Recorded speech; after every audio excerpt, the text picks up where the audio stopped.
Compañeros, como se imaginarán, es un motivo de orgullo personal y además para todos ustedes, de una charla sobre el movimiento obrero, eh, la haya comentado uno de los dirigentes de una ocupación triunfante.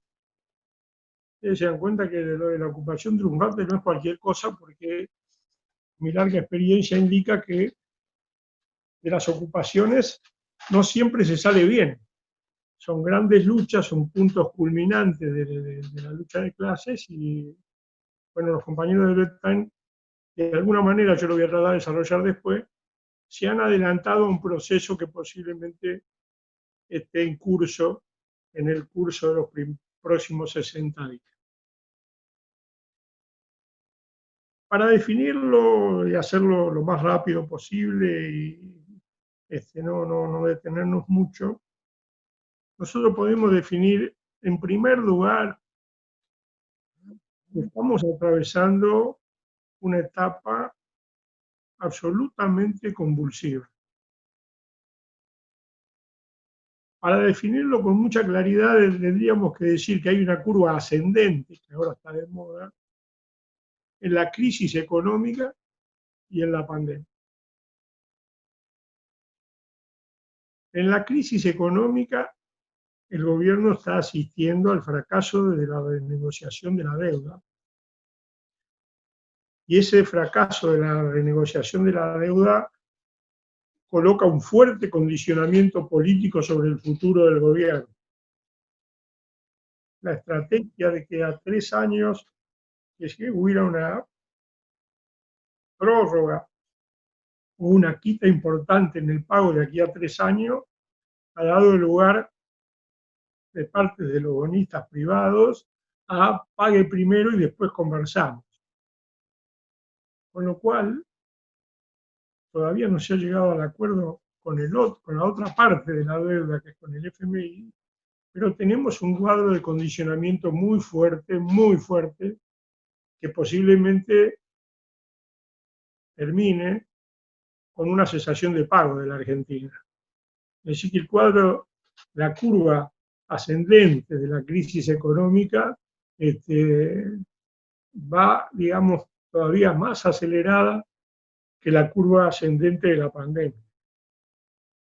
Y en este cuadro, donde la gravedad de la situación ameritaría que los capitalistas, desde el punto de vista político, salieran al rescate de la gallina de los huevos de oro, que son los propios trabajadores, la burguesía argentina, como casi toda la burguesía del mundo, ha buscado la salida de salvarse ella. Es decir, de hacer negocios en el medio de la crisis, de vivir del Estado en el medio de la crisis, sin afrontar las responsabilidades que les corresponde, que puede haber amasado la mayoría de ellas fortunas a costa de la explotación de los trabajadores. Entonces lo que tenemos como problema político es que la burguesía pretende, en este marco brutal de la crisis económica y de la pandemia, producir el ajuste final de salario, reforma laboral y condiciones de trabajo que no lo ha podido imponer en estos últimos años a través de la resistencia del movimiento obrero, los desarrollos, las movilizaciones como la del 14 de diciembre, 18 de diciembre, etcétera, etcétera, etcétera. Es decir, tenemos un cuadro que deberíamos definirlo así, con 3 ítems. Ítem 1. Se está abriendo en el movimiento obrero una enorme deliberación. Ítem 2. Esa enorme deliberación es un campo de elaboración política.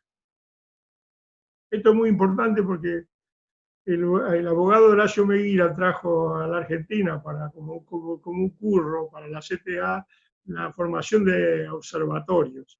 Ahora toda la izquierda se la ha copiado y hacen observatorios, pero los observatorios tienen que tener conclusiones, y no tienen conclusiones políticas, son observaciones nomás. Y la primera caracterización es que hay un campo de elaboración política. Y ese campo de elaboración política nos lleva al tercer ítem de la cuestión de hoy, que es que vamos a una polarización política. No hay vueltas. Es decir, el proceso que se viene en los próximos meses es de una profunda polarización política. Entonces, ¿cuáles son las pistas que un activista, que un militante revolucionario en el movimiento obrero tiene que tener para poder abordar la crisis?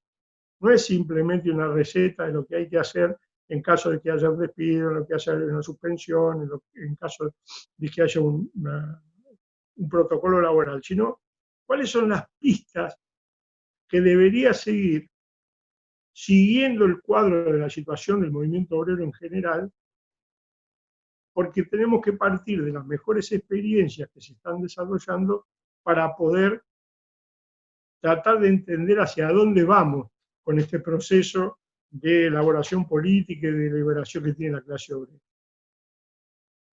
Ustedes verán, yo no me voy a extender en esto, ustedes ya lo conocen bien,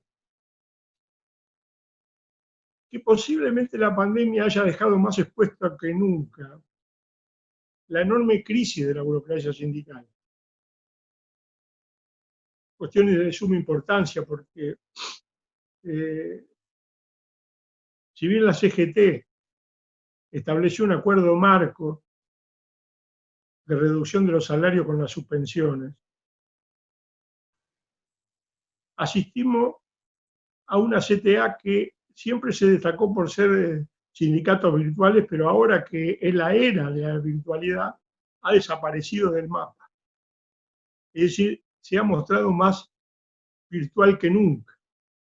Entonces tenemos un cuadro donde la burocracia sindical va a salir de esta pandemia con muchos problemas políticos y con muchas posibilidades para el movimiento obrero de reagrupar y disputar en muchos lugares, en muchas seccionales, en muchos gremios, algo que no disputó en los últimos años, salvo honrosas excepciones.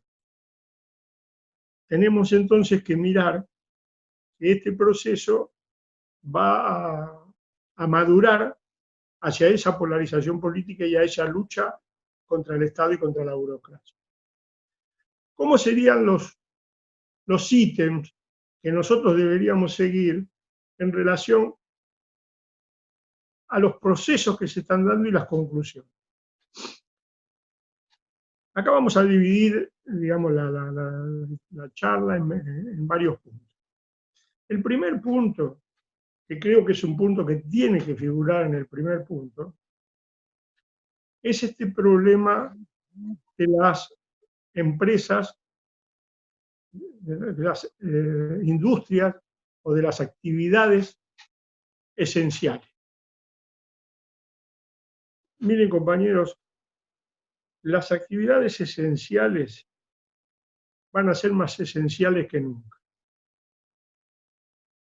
Porque ustedes fíjense que nosotros estamos en un marco, hoy último día de mayo, de 20.000 contagios y 550 muertos. Esto quiere decir de que posiblemente nosotros entremos el 21 de julio, entre el 21 de junio al invierno, con 30.000 contagiados y un número importante de muertos. Es decir, que las empresas esenciales, es decir, que los trabajadores de las empresas esenciales van a quedar cada día más expuestos a la propia pandemia.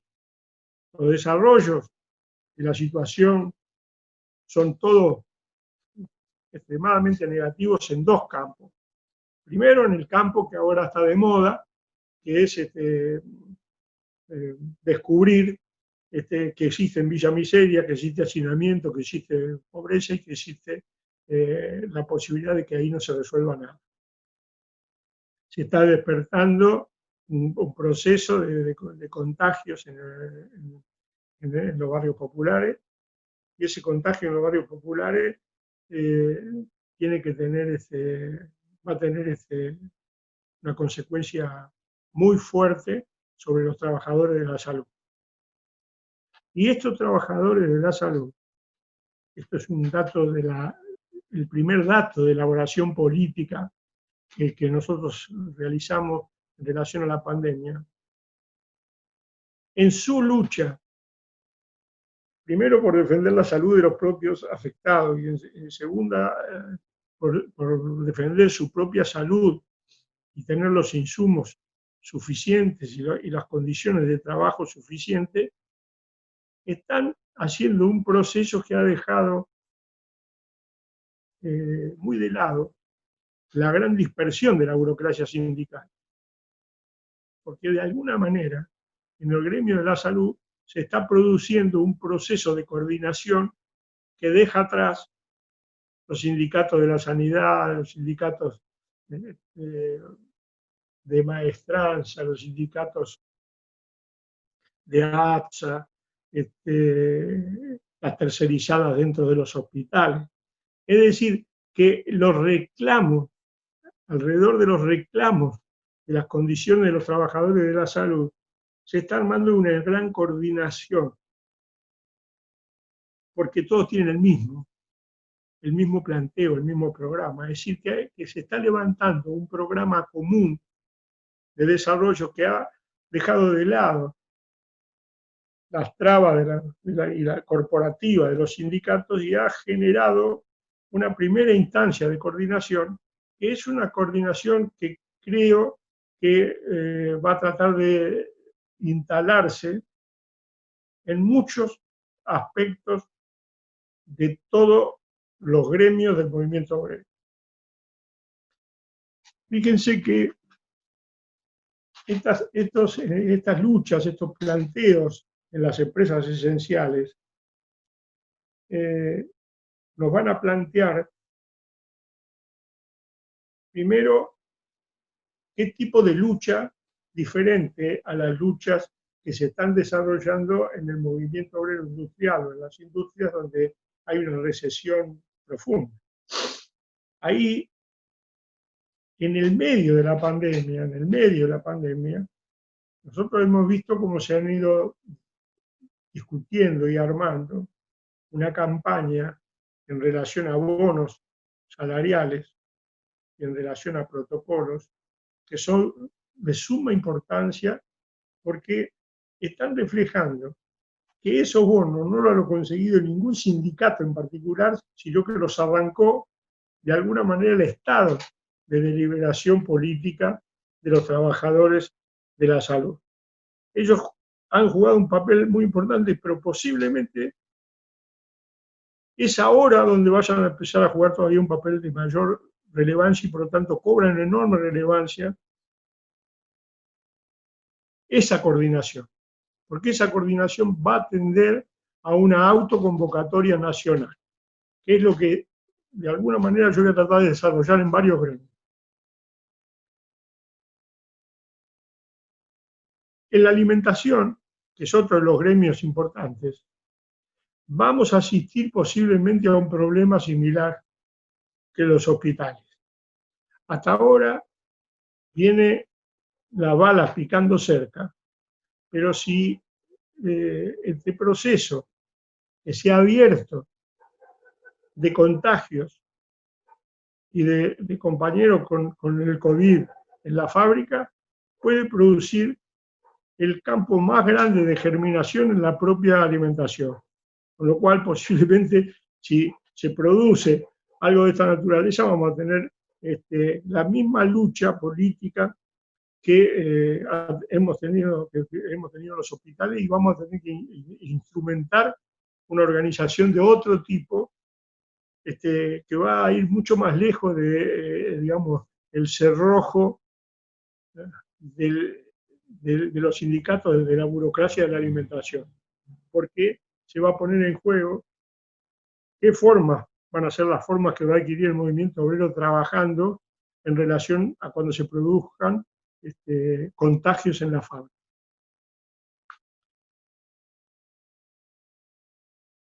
una situación que, así como en la salud, la pista debería ser cómo este proceso de coordinación ha superado los sindicatos. Esas otras pistas hay que desarrollarlas en los gremios vinculados al movimiento obrero industrial. Por eso yo les pido que presten muchísima atención al problema de la UTA. Tienen que prestarle mucha atención a ese problema por la siguiente razón. En la UTA se está produciendo un proceso político que posiblemente sea profundo para el movimiento obrero. Porque la pandemia ha disparado tendencias que se vienen incubando en la UTA desde hace ya muchos años, que se produjeron en Salta, con las ocupaciones, después se produjeron en la gran huelga cordobesa, y ahora estamos ante una verdadera rebelión. En el sentido siguiente, las empresas quieren salvarse solas, han decidido, han forzado una huelga, que es casi un lockout, porque cuando uno no paga los sueldos, sabe que detrás de todo esto hay eso, sabe que va a haber una huelga, y ese proceso ha dado lugar a una situación de un reguero de lucha, donde la burocracia prácticamente ha sido llevada o obligada a tomar medidas de fuerza. Y estas no son medidas de fuerza cualquiera, porque la ocupación de TAN duró 9 días, después vamos a ver la importancia que tuvo. El paro de la UTA de Córdoba tiene 40 días, y el de Rosario 20 días, y no hay solución. Y a los 40 días se produjeron movilizaciones, y movilizaciones no cualquiera, de 2.000 trabajadores en Rosario, y de 1.000 trabajadores en Córdoba. Es decir, en sindicatos donde la burocracia tiene un cerrojo con sus estatutos, se ha producido una verdadera rebelión. Rebelión que incluso deja madura una circunstancia política inédita, porque posiblemente esté planteado un paro autoconvocado de la UTA. Porque si suman los procesos de los conflictos que hay entre la media distancia, la corta distancia y la larga distancia, tenemos que la mitad del gremio está parado. Y no solo parados, sino que en algunos lugares como la larga distancia se están produciendo ollas populares en la puerta de los galpones, que es el paso previo a desarrollar la ocupación de las propias empresas de larga distancia y el control de los micros de las propias empresas. Entonces se dan cuenta que ese es otro laboratorio político que nosotros tenemos que seguir, porque es otro laboratorio que muestra una enorme crisis de la burocracia, un proceso de autoconvocatorias y un desarrollo que posiblemente post pandemia deje lugar a un proceso mucho más rico de la clase obrera. El tercer problema, que tiene su importancia por lo que significa desde el punto de vista político, es lo que está pasando en Chubut. Síganlo con mucha atención, los activistas deben seguirlo con mucha atención, porque acá es lo mismo que la UTA. El proceso que se está dando en Chubut es la entrada en escena en una provincia de una inmensa crisis política, que ustedes ya lo conocen por el chubutazo, que fue esencialmente un chubutazo estatal, porque no le pagaban a los municipales, no le pagaban a los docentes, no le pagaban a la administración pública, y se produjo un chubutazo estatal. Ahora se está dando lugar a un chubutazo industrial. En una ciudad como la de Trelew se juntaron 1.500 textiles y trabajadores de la pesca movilizados en una coordinación. Si usted me sigue en el hilo de la discusión que estoy llevando, ustedes se dan cuenta que esas tendencias a las coordinaciones en este proceso de lucha son muy fuertes. Y cuando digo son muy fuertes, no se olviden nunca que acá hace un año atrás había una polémica sobre si la eventualidad de las coordinadoras estaba madura para la clase obrera o había sido un fenómeno producto del setentismo. Estamos viviendo, en el caso de Trelew, un proceso de coordinación a los que ahora el movimiento obrero industrial se ha sumado al movimiento estatal, y entonces tenemos un desarrollo político que tenemos que seguir, porque ese es el proceso político que indica una profundidad de la crisis. El otro problema importante, tenemos la obligación de verlo, tenemos la obligación de mirarlo, porque tiene que ver con un gremio recuperado, es la experiencia que se está llevando en el SUMNA. La experiencia en el SUMNA, aunque dé lugar a un escenario de grandes luchas políticas de la izquierda, peleas faccionales en muchos casos, su desarrollo a veces es tortuoso, pero el proceso del SUMNA es un proceso que hay que seguir con mucha atención, porque lo que se está librando allí, de alguna forma, es que un sindicato que fue recuperado de la burocracia, debe enfrentar la ofensiva del Estado, la ofensiva de las patronales, en un grado muy fuerte, sin anestesia, y por lo tanto el comportamiento que tenga el sindicato en relación a ese proceso tiene que ser seguido con mucha atención. En este sentido, los pasos que se han dado en relación a los salarios y al protocolo en el SUMNA son procesos que hay que seguir con mucha atención, porque se han ido sorteando con métodos y formas que también son una enseñanza para el movimiento obrero.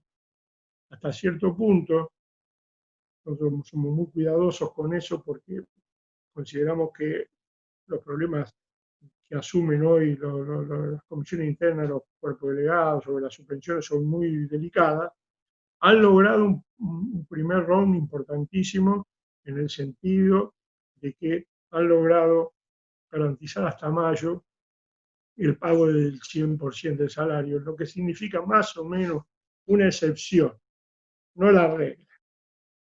La regla es otra, pero la excepción.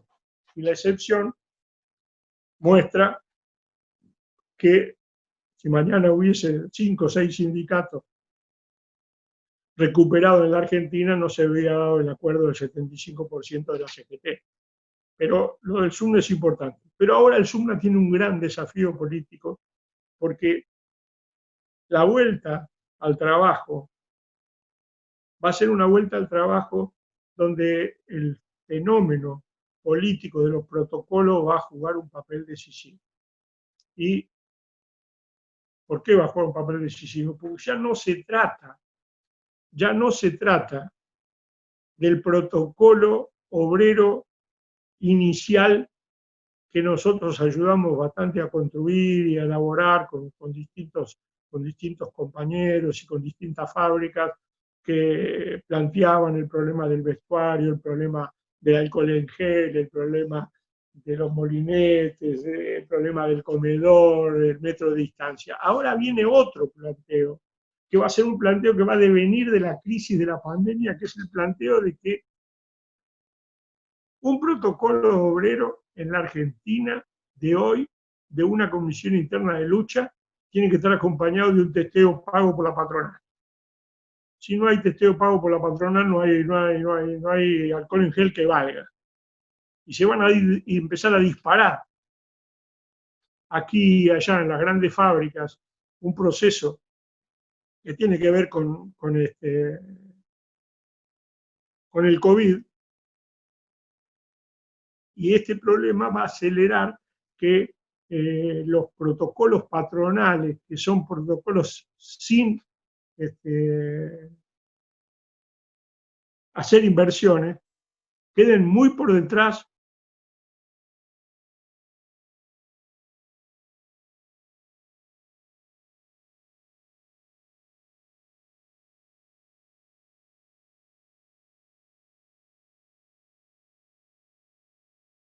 tienen que asumir ese costo si quieren trabajar.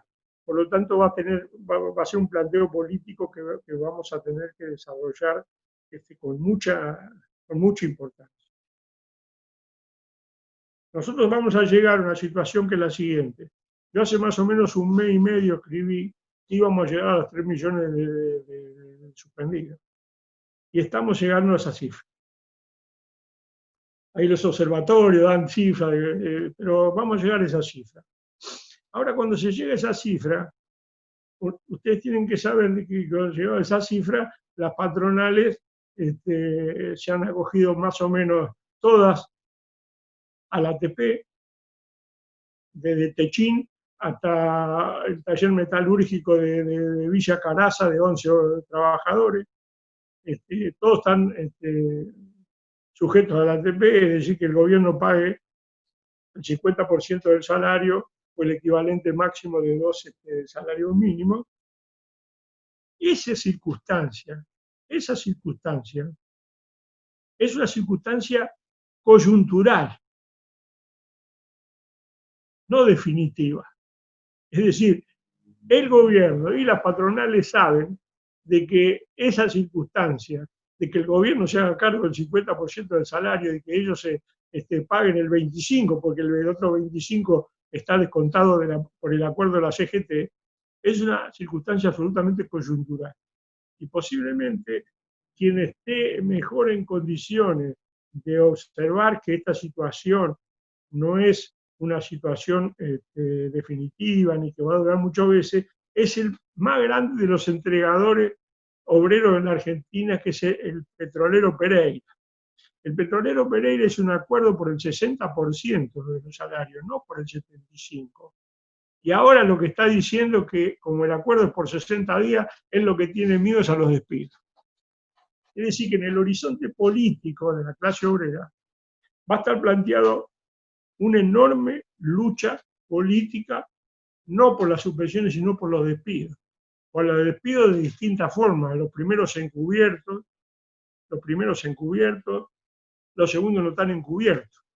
La fábrica Sedamil, que es una empresa que tiene sede en 3 lugares de la Argentina, Río Grande, la capital, y en Trelew, le aprobó el Ministerio de Trabajo una lista de retiro de voluntarios a todo el personal que quiera retirarse.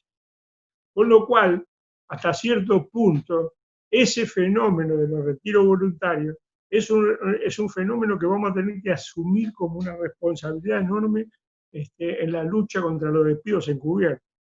Los compañeros han rechazado en Sedamil los retiros voluntarios y sigue la ocupación, y posiblemente en los próximos días se ocupe también la Sedamil de Río Grande, con el mismo característico.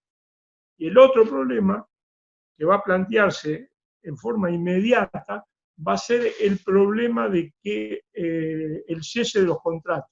Esto que ya lo hizo Asindar, que intentó hacer Asindar en Villa Constitución,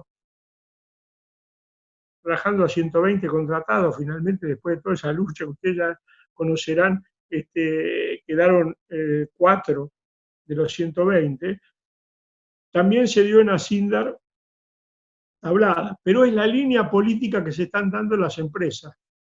La expresión más cruda de ella es Techín, que piensa echar a todas las tercerizadas, echó a 1.450 en Siderar y Campana, y ahora va a echar a todas las tercerizadas que estaban ligadas a la producción de los tubos de costura. Con lo cual, tenemos un horizonte político que va a establecer una enorme lucha en relación a los protocolos obreros, mucho más radicalizados que los protocolos iniciales, porque tienen que incluir los testeos. Vamos a establecer una lucha contra los retiros voluntarios y contra la caída de los contratos laborales como unas luchas muy importantes en ese periodo. En este plano, en las luchas, nosotros le damos un inmenso valor contra la línea sectaria o propagandista o de denuncia gratuita, le damos un inmenso valor a los procesos políticos que libran las luchas en las comisiones internas que no tienen el respaldo de sus direcciones gremiales. Es decir, que en la lucha política por las suspensiones, en la lucha política por las suspensiones, en la lucha política por las condiciones de trabajo y por los despidos, todo lo que se haga en materia de lograr una recomposición salarial, defendiendo a los trabajadores de riesgo, defendiendo los ítems de los conformados que suban del 75 al 85, al 82, al 91, al 93, el salario real de los trabajadores. Porque en la postergación de la pandemia, es decir, en el caso de que nosotros lleguemos ahora lejos de la mensajes irreales de Alberto Fernández, de que vamos de fase en fase y que está todo estudiado, posiblemente volvamos a la fase 2 o volvamos a la fase 1. En esa fase 1 y en esa fase 2, el problema político que se presenta para los trabajadores es justamente que va a profundizarse el problema de los trabajadores de riesgo, que hay que defenderlos. Está muy bien lo que dijo Lucas. Podía parecer como una conversación de una fábrica, pero en realidad ellos hicieron una ocupación, defendieron a los trabajadores y pusieron énfasis en los trabajadores de riesgo, porque en una suspensión rotativa al 75, el trabajador real cobra el 85, 15 días al 100 y 15 días al 75. El trabajador de riesgo, aunque el gobierno diga que le cobran el 100%, las empresas de hecho le están pagando como si no al 100%. Entonces la lucha, porque estos compañeros que han dejado la vida en la fábrica, porque tienen 60 años, 50 años, son los que están en peores condiciones porque no están en condiciones ni siquiera si los echan de asumir, de tomar otro lugar en una fábrica. Esa lucha política cobra una gran importancia y ahí viene lo que la lucha de Beltrán logró, que finalmente fue esto, o lo del SUMNA, con otro nivel y con otro desarrollo, pero que tiene una gran importancia. Entonces, este es el proceso político de la lucha en la Argentina. Hay una tendencia a una elaboración política que se va haciendo de las experiencias estas. Hay una tendencia a la polarización. Posiblemente lo que se vaya a producir en el próximo periodo sea una ola de ocupaciones de empresas, porque van a quebrar muchísimas pymes, van a quebrar muchísimas empresas de transporte y van a ser absorbidas por otras empresas y va a haber un rearmado capitalista de esto, pero el problema de la ocupación de las empresas, el problema de las ocupaciones va a plantear de fondo una salida de control obrero, una salida de ocupaciones con un programa elaborado por la clase obrera, una estructura política que tiene estas características. Y a esto nosotros lo podemos coordinar. Nosotros no vemos que el proceso político de la clase obrera se puede encuadrar hoy en el marco del plenario sindical combativo, que ha significado más o menos una colateral del FITU, pero que no ha intervenido concretamente en cada una de las luchas como plenario sindical combativo. Nosotros creemos que este proceso de coordinación que está dando en la UTA no tiene nada que ver el plenario sindical combativo, en la salud no tiene nada que ver el plenario sindical combativo, menos entre el EU. Es decir, tenemos que buscar, sin sectarismo, un desarrollo político de las luchas reales de la clase obrera y sacar una experiencia política de eso. Esa experiencia política va a dar lugar a nuevas estructuras, a nuevas agrupaciones clasistas y a un desarrollo de una política revolucionaria en los sindicatos. Esta política revolucionaria de los sindicatos es la que apuntamos, la que desarrollamos y la que tratamos de ayudar en cada uno de los lugares de trabajo que estamos. Les dejo esta reflexión y abramos un debate.